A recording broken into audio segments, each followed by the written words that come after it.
Uh, this is the mission 56 organized by Space Analog Station Habitat Marte. This mission is happening during November 2020, and today we have the presentation of the Aravind Karthik. Okay, Aravind, you are very welcome to be with us, and also you'll be releasing your presentation. Okay, and now you are Yeah, sure. the host of the meeting, this moment of Capcom, and then it's possible when you want, you share your screen. Okay.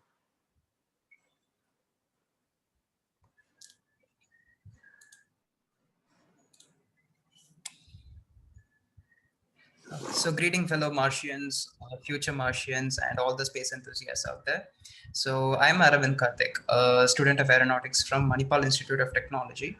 So, here to present my conceptual ideation and the necessary protocols and the guidelines that are to be maintained, which is the responsibility given to me as Engineering Center Chief. So, this is a part of Mission 56, and I'm proud to be a part of it. I thank Julio for giving me this wonderful opportunity to take part. And guys, spoiler alert. So Mars is something. Mars is a planet which has always been the speculation for both scientists, from engineering perspective, from creativity perspective, as well as for pop culture directors. So warning, I'll be using a lot of those terms. So please, yeah. Firstly, just to give a brief epitome of what I'm going to discuss, I'll be giving a brief overview and responsibilities involved for Martian space exploration and the internal design for a suitable Martian habitat, then the technologies used and the organizational structure when it comes to administration and management. Provided that astronauts are going to live there for quite some time, it also becomes substantive that they have proper rations for proper survivability. In addition, psychological maintenance of maintenance of the mental states of the astronauts also becomes quite mandate. Finally, I'll be addressing the guidelines and protocols which are to be adhered in, especially in my engineering center. So, the idea of colonizing Mars has been persistent for a very long time. From what started as a sense of winning point in the Cold War between USA and Russia, taking the first bold step towards conquering space. Now it has turned a lot. It is more towards space exploration and sustaining humanity rather than winning the Cold War at this point. So for decades, the potential transformation as humanity has been a fertile ground for speculative fiction. So Scott Solomon, a very good writer and a famous science fiction literary works, he has produced a lot of literary works. He spent a lot of time thinking about how we might evolve in the future. According to him, migrating away from the Earth is bound to changes. As from evolutionary standpoint, people might always be knowing that migration and going to a better landforms always has a better chances of survivability. In addition, environmental pressures are going to be a huge part of our transition. At planet Earth, one atmospheric pressure is standard and which it is something which our body's control system has been used to. I think people from mechatronics background can relate to it a lot because when we speak about the control system, it is more like a feedback system correcting from the errors. However, when we are going to a hostile or in unprecedented situations, the ecological conditions there are going to be totally different as compared to that what we are experiencing on Earth. So, despite the fact of we having a lot of interest and the technological readiness to explore the space, it is always the environmental factors which poses a problem. What are the potential challenges which astronaut faces? And this is these five factors are one of the main reason for which we are exploring the planets first by autonomous means before deploying human factors there. So the first and foremost thing is the space radiation. Well, Earth is surrounded by a blanket, a good blanket of air, which people like us are, of course, ruining. Those blanket of air has a very good space radiation attenuation systems. So, because of its thick atmosphere. In addition, isolation, which affects the mental issues and the distance from the Earth, the gravity, and the hostile conditions all plays an important role in the potential challenges involved. So, uh, let me bring the common point which many of the politicians bring into picture. Why should we go to Moon and Mars when we have a lot of problems in planet Earth? We are suffering from poverty, economic issues, etc. Why should we in fact go to Moon and hence Mars? Well, the point is quite simple. Actually, going to Moon and Mars is not just a means of realizing our pop culture dreams and getting into the next generation of scientific advancement. But besides that, actually, this is a stepping stone for the survivability of human beings. Moon and Mars acts as the testing grounds for actually deep space exploration, and hence eventually it makes us technologically ready to face any unprecedented situations. I'm sure the people who are watching this video, none of them would have expected, and a year before, none of them would have expected 8 months of lockdown and all the economic and social breakdown which occurs. So in order to be prepared for all kinds of situations, actually we are also splitting a segment of the population from Earth. Thus we are reducing the resource utilization and eventually the pollution extent, and we are also marching towards a sustainable development. And yes, so going to Moon and eventually Mars is quite important. It all started with Greeks actually defining Mars as the Roman god of war, not the one we play in PS4. It's these people idolated this god of war actually. So eventually pop culture came into picture, and H.G. Wells, who is a very well-known writer, he brought about the Martian ideology of aliens and all those things. That's how interest instilled in human beings. Eventually, there is something called as Schiaparelli's map, from which it was hypothesized that intelligent species might be present in the planet Mars.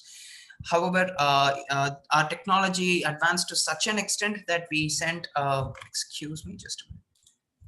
Advanced to such an extent that we eventually sent Mariner 4 spacecraft to explore the surface of Mars, and the discovery is still continuing. Okay, now giving a brief overview of what was the impetus to get into the surface of the Mars. So let us speak something that's more scientific and relevant. The entire planet of Mars, once it has been very relevant to that of the Earth. It was once a water flourishing world with canals 1,000 times, 100 times greater than that of Arizona, which you find in the United States. So it was said to have hell loads of water. But right now, it is only confined in the ice-capped regions of the northern and the southern hemisphere. Take it this way. When we go to Moon and eventually we go to Mars, we are actually saving a lot on the economical aspects. I'll cover about the economical aspects very soon. So this, before we actually get into the engineering aspect of Mars, it is very important that we understand the existing geographical conditions of Mars, because only pertaining to it, technology is always present, but only when we use it intelligently, subjected to the geological conditions of the planet, then we could tap the true potential of what technology we possess. Mars is literally a cold desert. It has iron-rich deposits. Again, as I said, it has been once wet with rich sources of water, but right now it's only confined in the caps.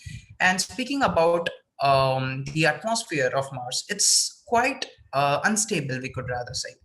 It's not quite stable, and there are not a lot of balancing pressures. And in addition, there is no strong magnetic field to deflect all the space radiations, because of which the molten core, due to the low spinning speed of the molten core, there is a substantial decrease in the, or rather a low potential in attenuating the space radiations. And as you could see in these slides, once a dust storm starts, it rises as high as 3,000 feet and it will last for several weeks, which again becomes a substantial problem. We have another list of sources. Martian atmosphere is rich in 95.3% of carbon dioxide. And as you can see from the Martian data, it is very analogous to that of the planet Earth, except that it is dry. It's bone dry right now. Right. So when you speak about establishment of industry, one of the key factors which we need to take into account is rich deposition of water. So the site selection of on the Martian surface is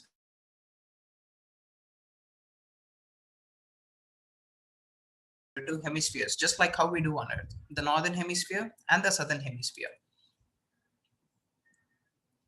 As you can see, Towards the left-hand side, you have the northern hemisphere, and towards the right-hand side, bottom right, you have the southern hemisphere. Northern hemisphere is mostly loaded with volcanic rocks, and it has varying landforms, rugged landforms, which is very difficult to establish. Usually, we humans prefer plains, and for this reason, the southern hemisphere seems like a suitable candidate. At the southern pole, especially in the Planum Australiae, is an ice cap with an upper layer of carbon dioxide, and below which are rich deposits of water. They are called permafrost water. It's been frozen for billions of years right now. So I guess people can see my mouse pointer. All right, so here's the thing. If this particular region, we are going to select Melia planum or Hellas planitia, as this is comparatively a smoother planform with rich, close access to frozen permafrost water. So this will be always a suitable candidate, especially the southern hemisphere will be a suitable candidate for deploying our first introductory or rather temporary settlement, we could say. And this is how we extract water, which is a very well known method, which is more conventional even in our planet, called Rodwell approach. You dig in, you melt a pool of water, and then there is a continuous cycle of water which is established. So this way we could tap about 37 liters per day per kilowatt. All right, guys. Enough of Martian discussion. Now let's get into the true engineering aspect. What is my role? Let me assume that hypothetically, I am the engineering center chief living in Mars. So what will be my role in that particular center? Well, unlike other departments, engineering center is a supportive department, or rather division, for all the other things. Because Martian surface is quite harsh, autonomous systems and exploration by mechanical means is very common, and it is not something that's unconventional, where engineering center plays a very vital role in supporting all the fields.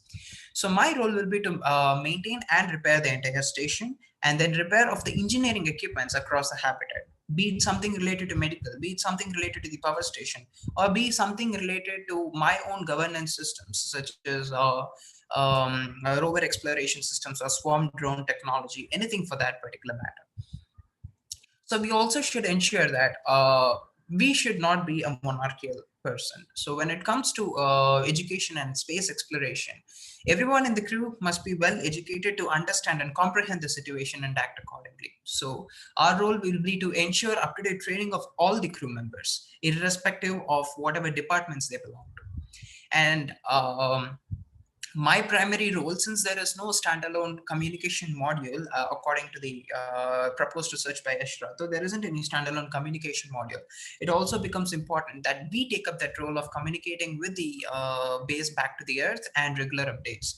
So in addition, we have a control system and communication, which I'll very soon be explaining. So that particular, all the deployed robots, be it rovers or any kind of drones for geospatial mapping of the Martian surface, everything must be monitored, and it should be made sure that they are in a perfect working condition with periodic evaluations. In addition, we also should promote collaborative research.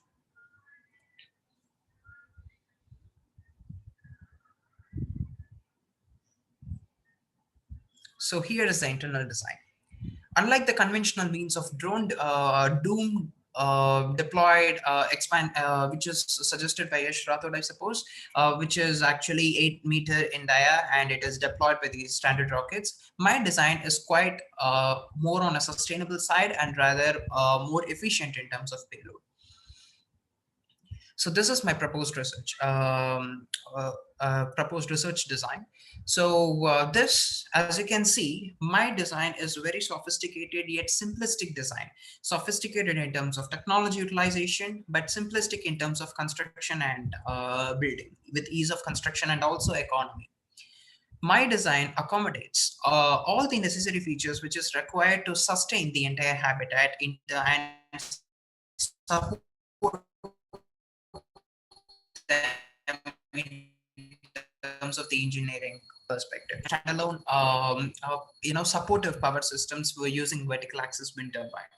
My design also has an airlock system with frequent an airlock system with frequent fumigation. Because the problem statement which was given this time for 56th mission, considering even the isolation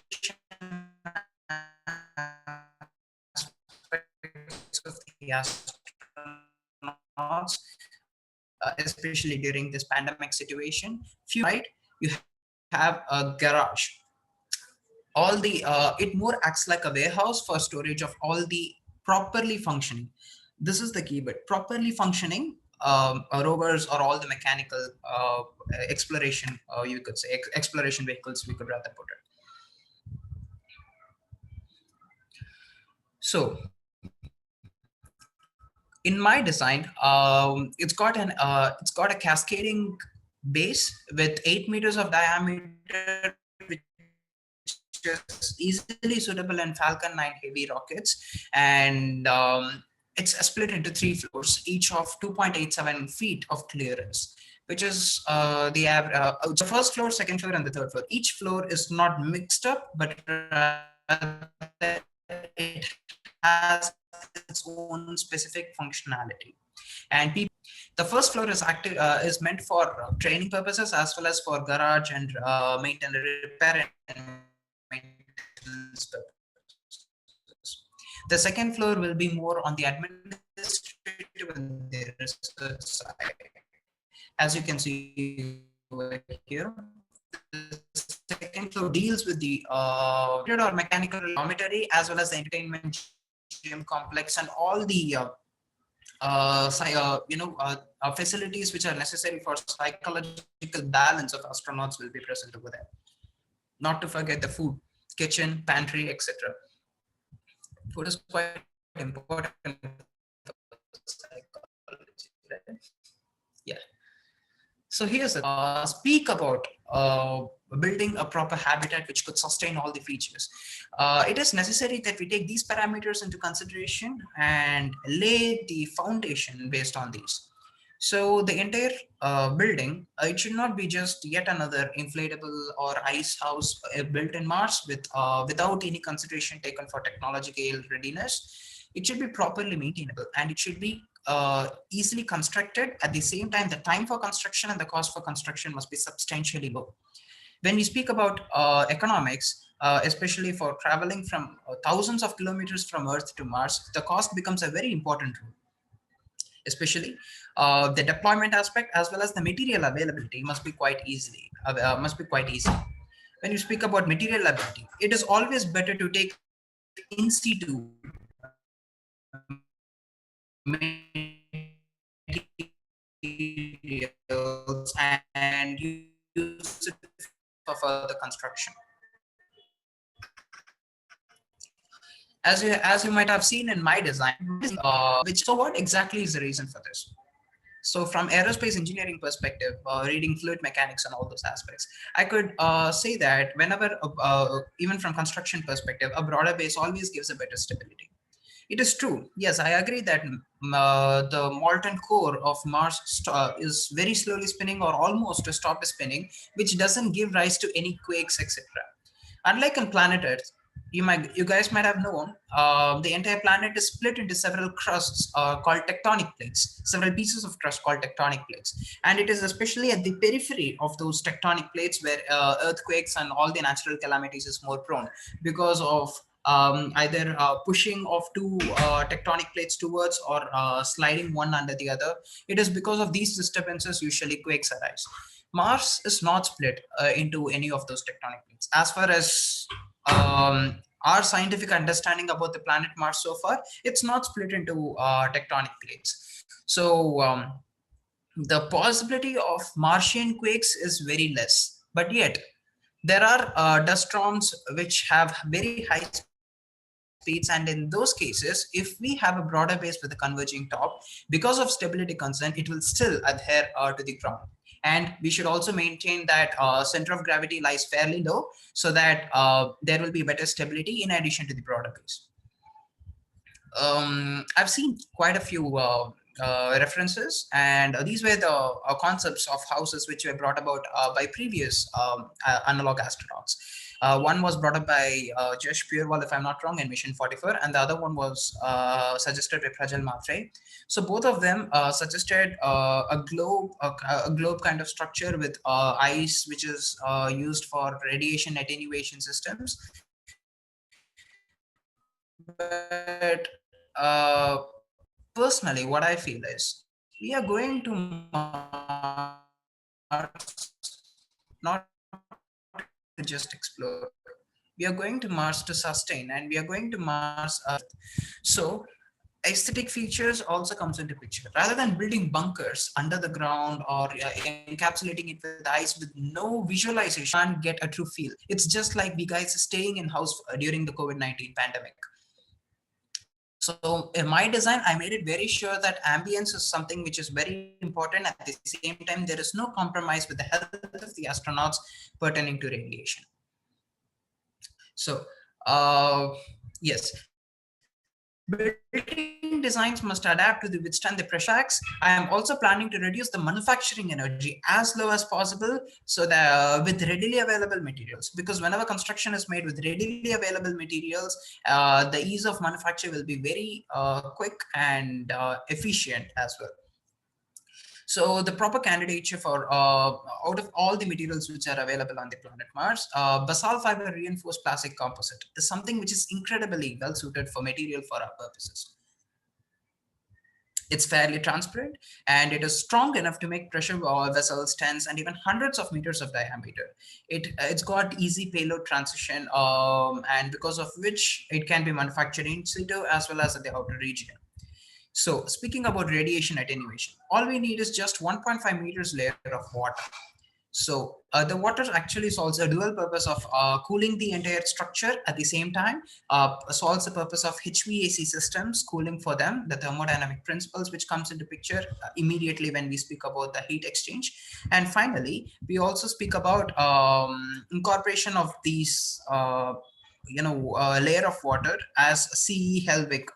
I've added references over here. As C. Helwig and C. Bromstick-Kahn suggested in their paper, it's got quite significant radiation attenuation.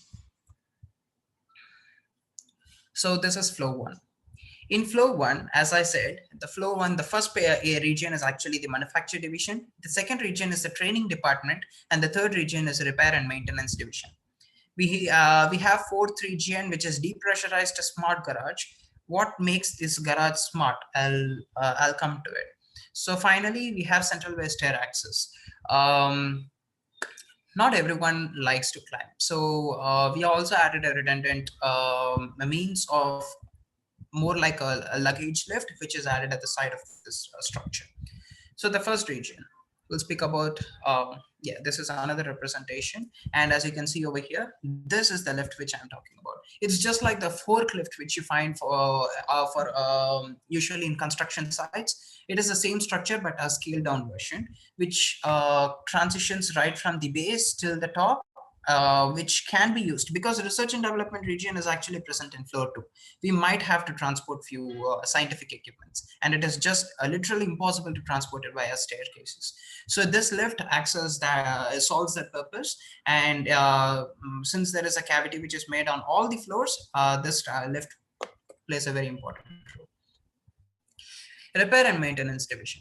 So this division focuses on timely repair and periodic maintenance of all the engineering equipments distributed across the temporary settlement. So this division deals with micro to medium-sized engineering equipment. And it is very true that we also use large-sized engineering equipment.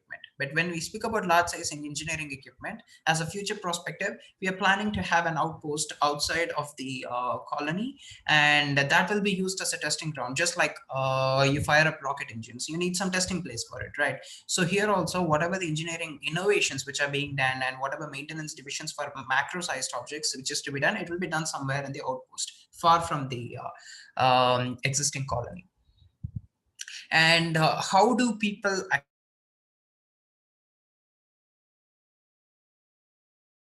Habitat Marte, a proposed space settlement, is something that is to be well organized. It is not, it should be not in a conventional means of just coming directly approaching to the person and getting it repaired. That doesn't work, because we are more we are living towards a space community, and we are going towards a space community, and we are living in a well-defined community.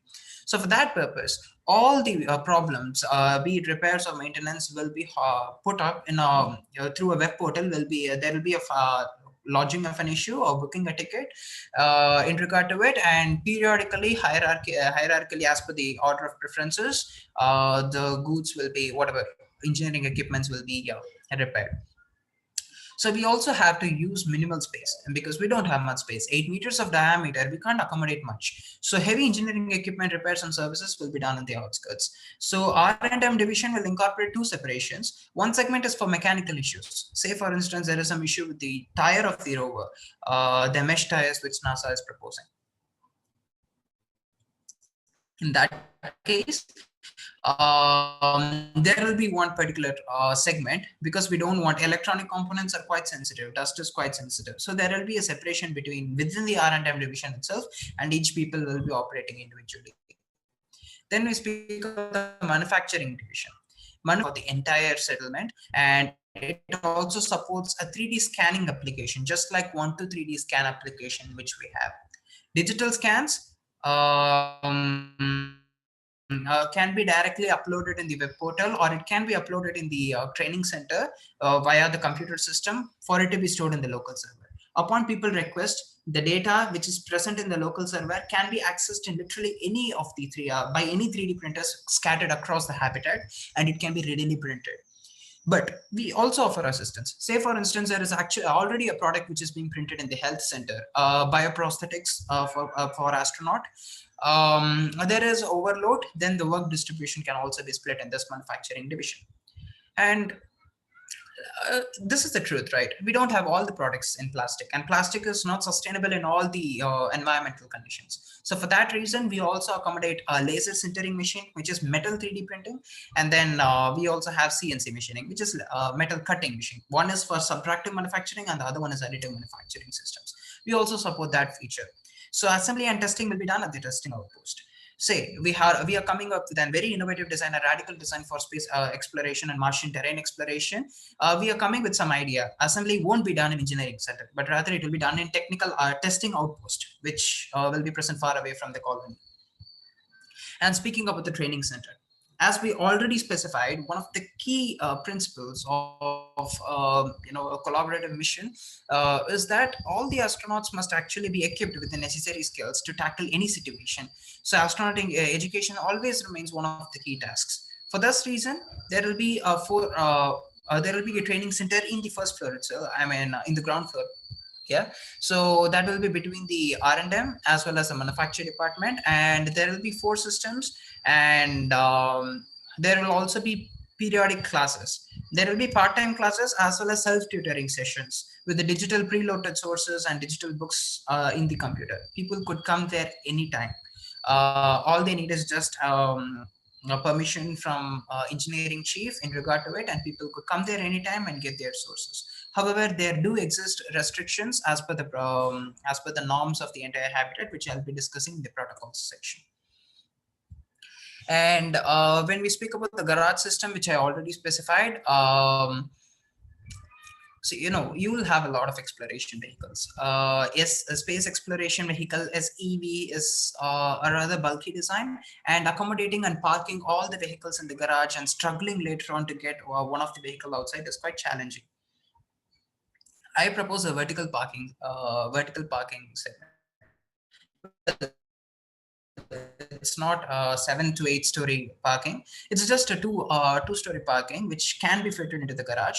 And upon external command by means of computer systems, which is present just outside the garage, they could just deploy the required vehicle by means of transition, simple sliding and transition. So this is the feature which makes this garage a smart garage, as I've specified earlier, the word smart garage.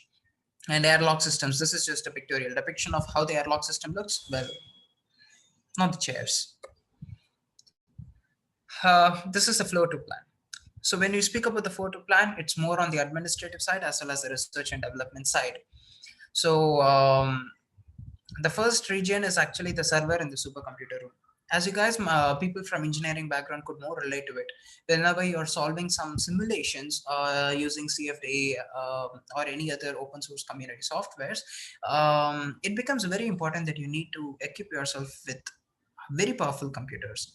Well, giving the powerful desktop experience for all the users is quite not, it's not practical basically. So one supercomputer will definitely solve the purpose.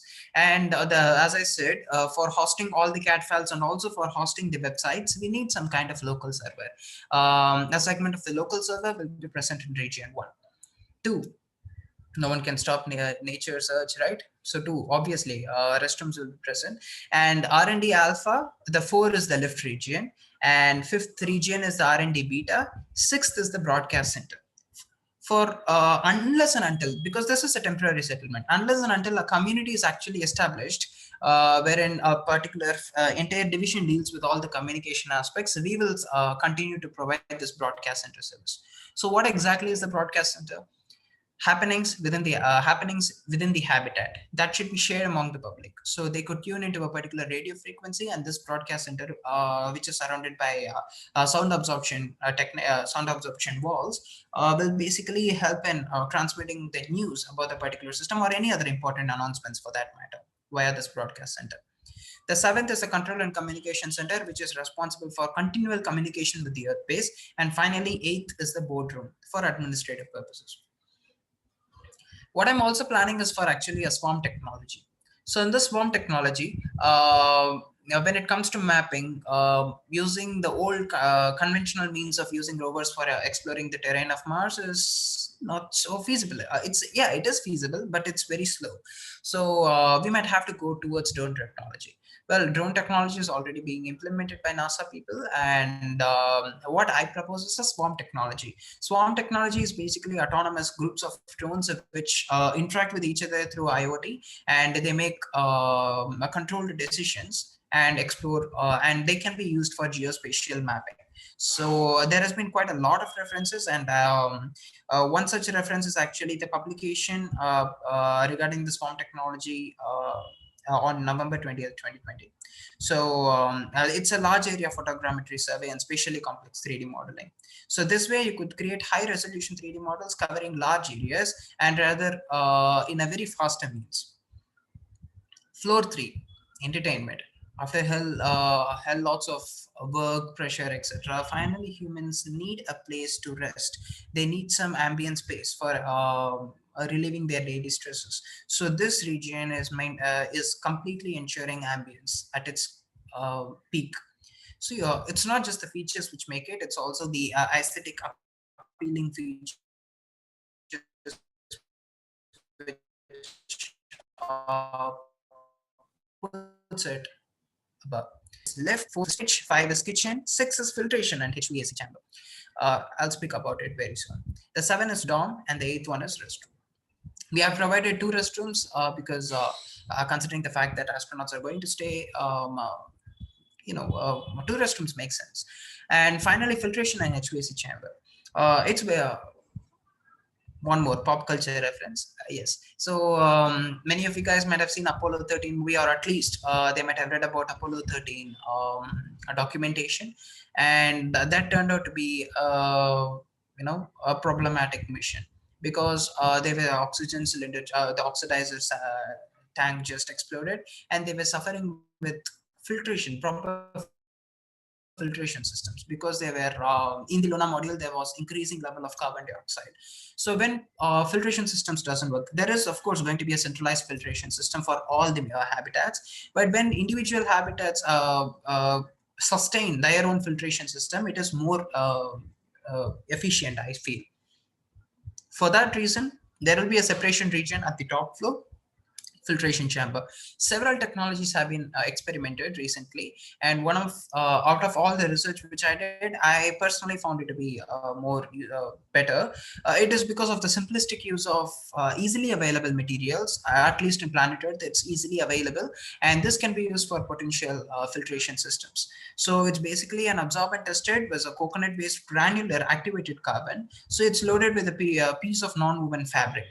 So this upon when it is infused with the existing filtration system, it acts more efficiently. So people are always researching on how to remove CF2 effectively and economically. Economically is the keyword here. So from indoor air, and because of which it also improves the ambience of the or the operating environment of the entire engineering center.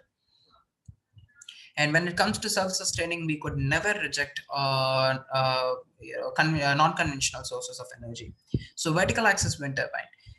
For some people might have read about vertical axis wind turbine, but for some people this might be an entirely new word which is put in front of them.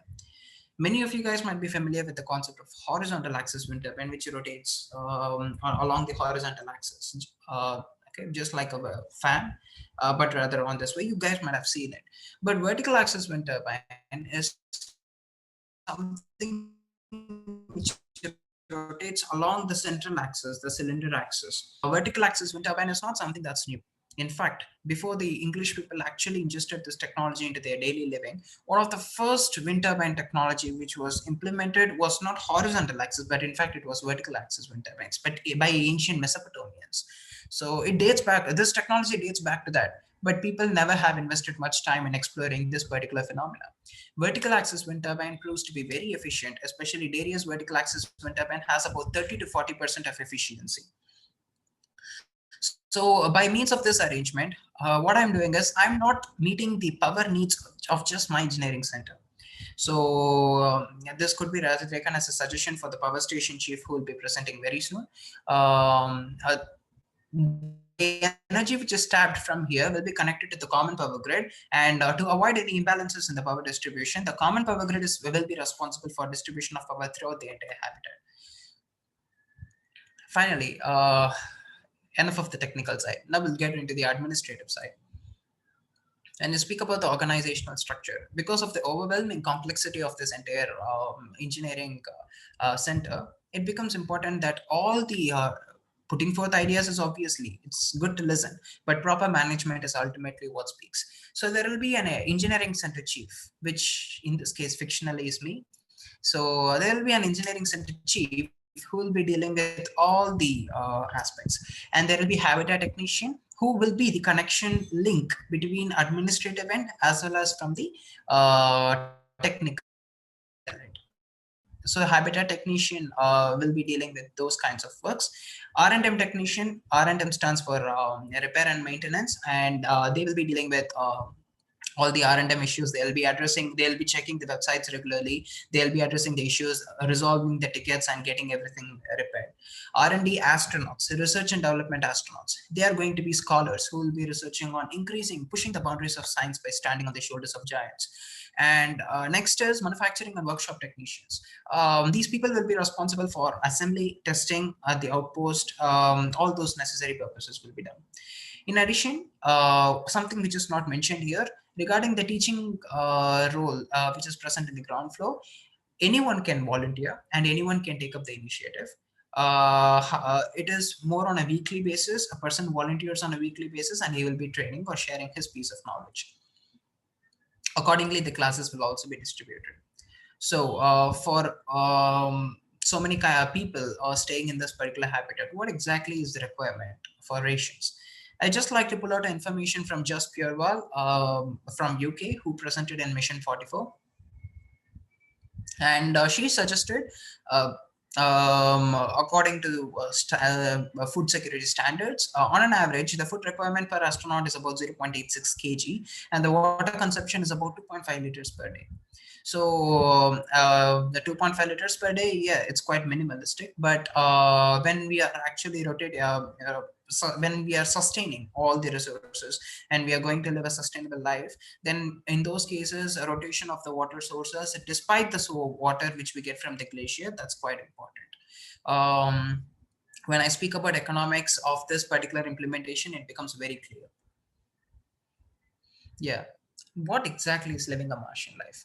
Despite the workload and despite the pressure of exploration back from home country, people should obviously live a Martian life. So this is very important, especially for the astronauts, for maintaining their mental health. So when it comes to maintaining the mental health, Sleep is something which is very, very important. Sleep is just like a, a reboot for your system. It actually maintains your body. And there are several segments of sleep. You have a deep sleep segment, you have REM sleep, which is rapid eye movement sleep, and you have normal sleeping segments. So subjected to all these sleeping segments, people always, out of the workload, they always catch a little amount of sleep. So we proposed an innovative technology. Actually, back in my college, we were working on an innovative means for sleep scheduling, which involves a deep learning model, and also coupled with Arduino modeling and 3D modeling technologies. We have proposed a mask and a machine learning model, a website interface called as Cosmorepophilae. So there are several sleep suggestive mechanisms, but a light therapy, circadian rhythm shifter, there are several sleep scheduling mechanisms, but often their implementation will be quite difficult. And when it comes to common man utilization, their implementation is really difficult. No one can go for light therapy, right? See, they are busy and hence they are unable to catch good sleep. And when they are very busy, there is no point in allocating some specific time and going for light therapy. So we might have to use a DIY system or an easily implementable system. So for that reason, we suggested Cosmorepophilae. So this is the Arduino sketch which we, or rather Outlook which we did. So it detects your sleep, it detects your pulse, it detects your movement, and subjected to it, it gives these two LEDs, as you can see over here. These two LEDs will actually induce a particular wavelength of light over your eyelids, and your rods and cones present in the eye will actually respond to that particular wavelength, and that will be responsible for inducing sleep. A red wavelength of light, according to the scientific studies, is expected to give a better sleep. So for that reason, we have opted for red LEDs. And this is the 3D model which we have designed in regard to it. So here there will be pulse oximeter, and there will be LEDs which are just tucked in behind this mask. And in addition, this is very comfortable to wear. So where are we going to implement this technology? So this mask will be present at the top floor, at the entrance of the dormitory. People could just use this, and they could use for tracking all their sleep as well as for sleep induction. So whenever we're speaking of all these features, maintaining of the protocols is quite important. So I didn't find personally, I didn't find any protocol which is necessary to be maintained for 3D printing as it was suggested by previous presenters in previous missions, I suppose. There isn't any necessity for 3D printing protocol, because protocol is something which is within the organization. And we people on Earth have done an excellent job in defining protocols for industry standards and several other manufacturing sectors. So for all these divisions, be it for R&D, manufacturing, repair and maintenance, or even for control and communication, there is going to be one protocol only. So that is going to be a central protocol, and the engineering center chief, subjected to it and subjected to the management, will give additional inputs. So this is called as V model. This is very common in several manufacturing sectors. So basically, concept of operations and the requirements are put forth by the client. And in this case, say for instance, it's repair and maintenance. The clients will be the chiefs or habitat technicians from other divisions, be it health center or power center. So the concept of operations and the requirements will be put, and accordingly, if it is repairing, they will be rectifying the existing model, or if it is a new unconventional modeling, then detailed design and finally implementation will also be done.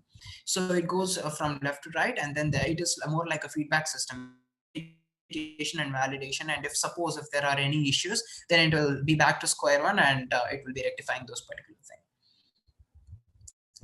So with so much technologies which are discussed over here, so what are the possible technologies which can be implemented on Earth? Well, most of these technologies, whatever I've discussed, is already in research phase, but when it is implemented on a larger scale in planet Earth, it will definitely revolutionize the way we live. One is lean sustainable manufacturing system. When it comes to Mars, even a piece of paper, which if we guys scribble and we just throw it in dustbin, even a piece of paper is very valuable. So lean sustainable manufacturing system as well as resource utilization is something that's really important. And vertical axis wind turbine, which is again being in research phase, if it is implemented in urban buildings as a part of their design. I guess civil engineers who are watching this, when we are going towards a sustainable development, incorporation of vertical axis wind turbines coupled with aeronautical engineers expertise in that field, it will definitely revolutionize, and it will at least to some extent meet the power requirements. Then 3D printed DIY technologies. We just can't go to manufacturing sectors every time. And when we have the power of creating our own product, creating our own customized product, then we will be the true manufacturers. And that is the winning point. That is going to be really revolutionary. 3D printing is already doing that job at a desktop level. When it comes to complex 3D printing, such as even metal 3D printing, when the technology is extended to such cases, then it will definitely revolutionize. And it's just a suggestion. My sleep is assistant sleep inducing mask, which we proposed, incorporation of that will also help, makes the human resource more efficient. And finally, geospatial swarm drone mapping. Finally, out of all the sustainable goals, we are addressing these goals.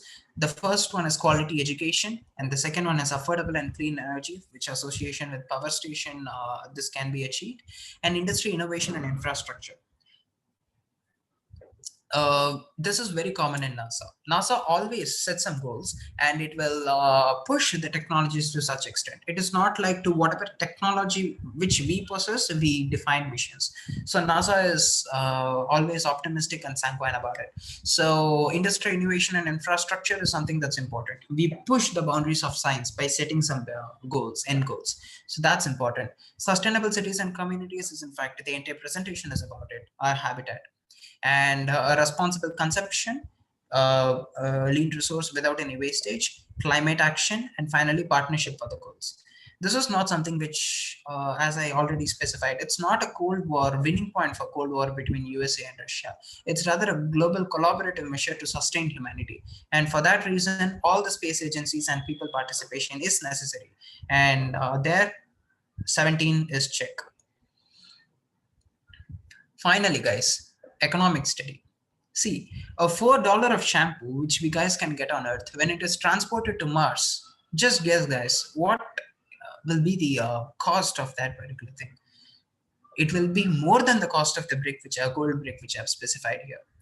Because we are traveling thousands of kilometers, and if just a bottle of shampoo is going to be so costly, enormously costly, imagine how much the equipment transportation or how much astronaut transportation in first place is going to cost. So every resource, even the plastic bottle which we have from, which we get from the shampoo, after utilization of the shampoo, that is also valuable.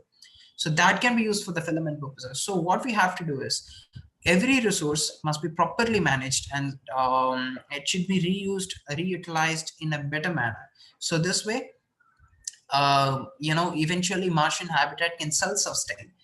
It's very obvious. In the initial few decades, post we reaching there and we establishing some kind of habitat, it is going to definitely run in loss. Unless some big shots, rich guys like Brayson or even Elon Musk for that matter, he would like to definitely come to here as a space tourist. So that's not going to sustain the entire economy. When you speak about economy, we need a lucid trade or something, importation and exportation, which is happening between the economy, between the habitats, or even between planets. So that's what establishes a stable economic system. So the message which I'm conveying here is, I'm not saying Mars habitat is not at all efficient. It will be efficient provided that we use the resource judicially during the initial deficit decades. So these are the references which I refer to. Yeah, I didn't add any videos over here. We couldn't watch anything. It's okay. So a lot of documents pertaining to it. NASA space exploration, Moon and Mars relations, and DK Planet Encyclopedia, which gives extensive and exhaustive information about all the planets within the solar system. And this book, personally, if I found it more interesting, it doesn't cover into the technical aspects, but rather it speaks about the implications, psychological implications, as well as the economic implications which involves upon settling in Mars. And speaking about swarm technology, I had a reference to over this book, Theory, Design, and Applications of Unmanned Aerial Vehicles by A.R.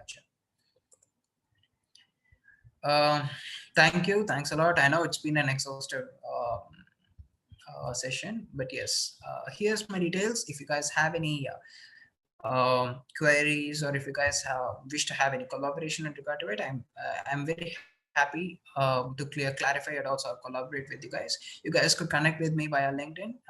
This is my Instagram post. I'm mostly inactive in it, and this is my email ID and mobile number. Thank you guys.